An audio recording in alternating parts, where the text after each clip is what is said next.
Best varicose wines చికిత్సనే పొందండి. నొప్పి లేని చికిత్స కోసం సంప్రదించండి ఎబిస్ హాస్పిటల్.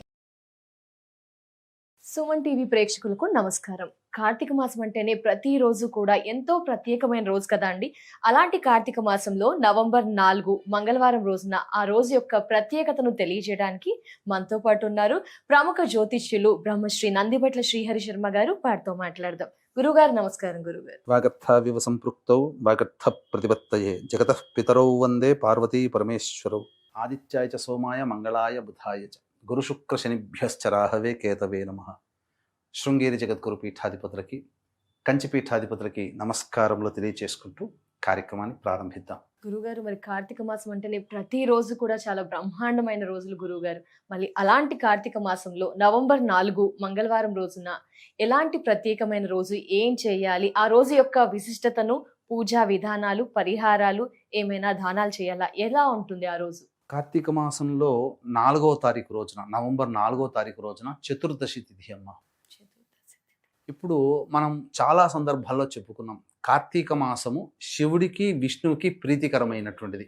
వారిద్దరూ కలిసినటువంటి రోజు ఈ యొక్క కార్తీక చతుర్దశి, పౌర్ణమి ముందు వచ్చేటువంటి చతుర్దశి. దీని వెనక ఉన్నటువంటి గాథని చూస్తే అసలు చాలా మంది కోటి సోమవారాలని, ఏకాదశులని, ద్వాదశులని, కార్తీక పౌర్ణమిలని ఇలా చెప్పుకుంటారు కదా.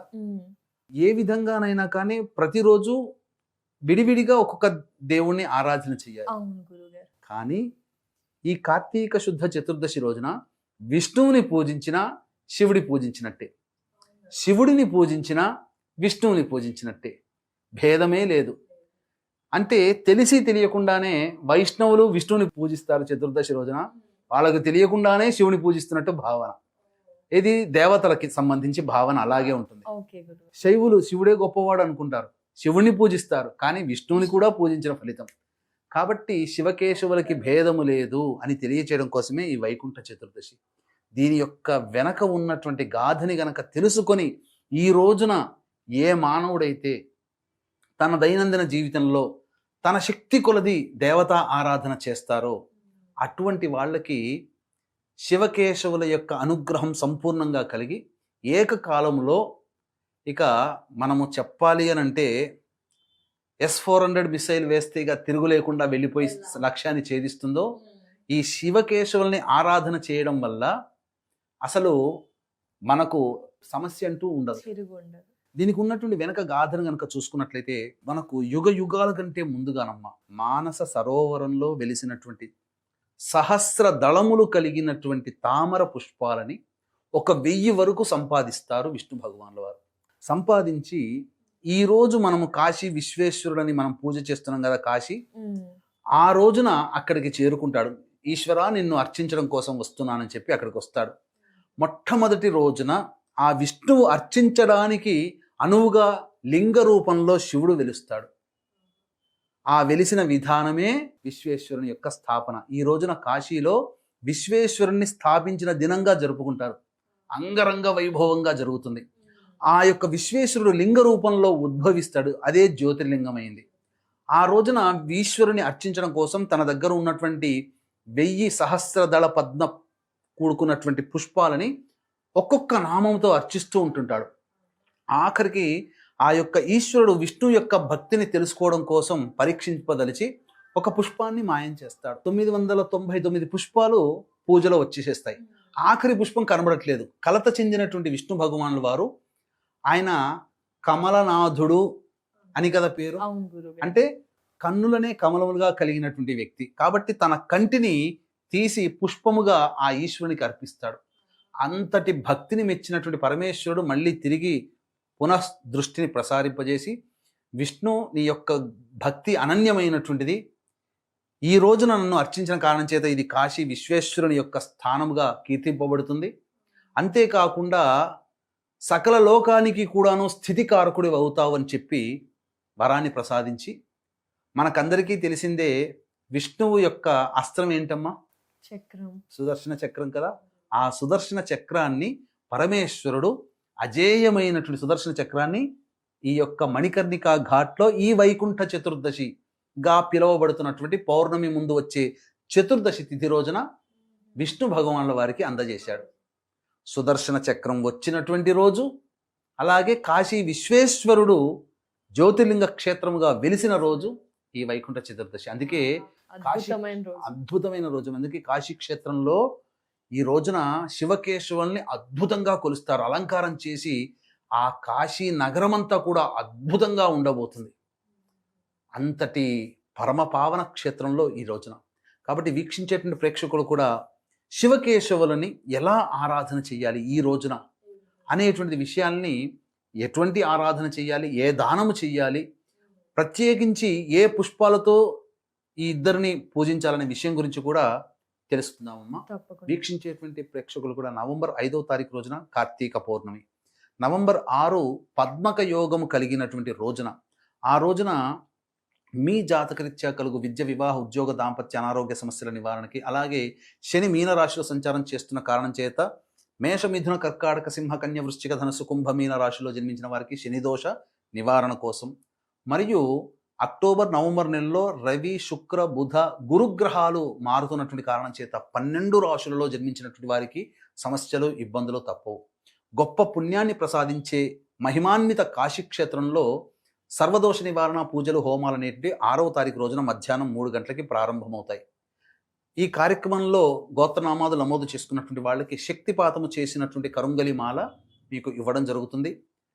ఈ 6వ తారీఖు రోజున మధ్యాహ్నం 2 గంటల లోపల గోత్రనామాదులు నమోదు చేసుకోదలిచినటువంటి వాళ్ళు స్క్రీన్పై కనిపిస్తున్నటువంటి నెంబర్కి కాంటాక్ట్ చేసి గోత్రనామాదులు నమోదు చేసుకోవచ్చు.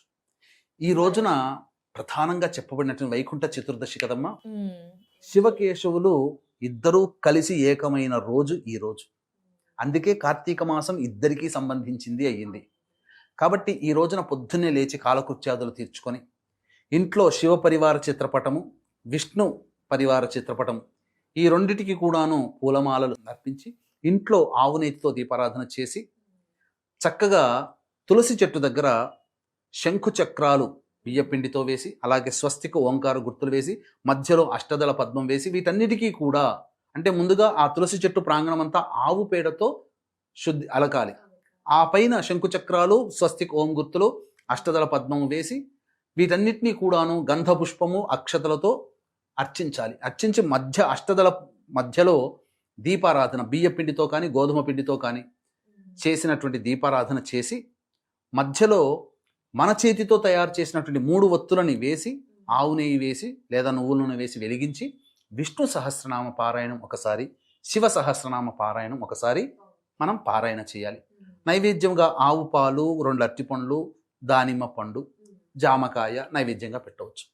ఇక ఆ రోజంతా కూడాను ఉపవాస నియమాన్ని పాటించి పండ్లు, పాలు పదార్థాలు తిని శరీరాన్ని నిలుపుకొని సాయంకాల ప్రదోషకాల సమయంలో శివాలయానికి చేరుకొని మొట్టమొదలుగా ఆ శివాలయంలో ఉన్నటువంటి తులసి అనగా మారేడు దళాన్ని అక్కడ పెట్టి ఆ విధంగా ఈశ్వరునికి అర్చన చేయాలమ్మా.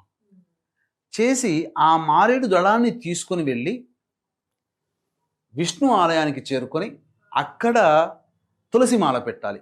ఆ మారేడు దళాన్ని విష్ణువుకి వేయాలి. తర్వాత ఆ స్వామికి అర్చన జరిపించి తులసి మాలను తీసుకొచ్చి శివుడికి వేయాలి. ఇక తదనంతరం 2 దేవాలయాల్లో దీపారాధన చెయ్యాలి. అలాగే అక్కడ రావి చెట్టు ఉంటే రావి చెట్టు మొదట్లో కూడా దీపారాధన చెయ్యాలి. ప్రత్యేకించి ఈ 2 దేవాలయాల్లో కూడా దీప దానము చెయ్యాలి. వెలిగించి దీపమును వెలిగించి దీపదానం చేయాలి. తర్వాత ఉసిరిక దానము చెయ్యాలి. సాలగ్రామం దానము చేయాలి. శివాలయంలో సాలగ్రామ దానము, విష్ణు ఆలయంలో శివలింగ దానము చేసిన మానవుడికి సమస్తమైనటువంటి వాంఛలు తొలగిపోతాయి. ఇంతకంటే ఆ మానవుడు పొందే పుణ్యాన్ని వర్ణించడం మనకు ఇన్ఫినిటీ అని అంటారు కదా, అనంతమని. ఇక ఆ అనంతమనే చెప్పవచ్చు.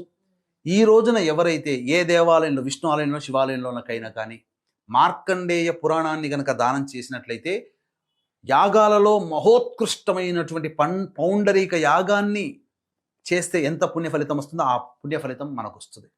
కాబట్టి 1, 2 పాపాన్ని లెక్కించడానికి చిత్రగుప్తుడు యముడు ఉన్నాడు. పుణ్యాన్ని లెక్కించడానికి 33 కోట్ల మంది దేవతలు ఉన్నారని చెబుతున్నారు కదా.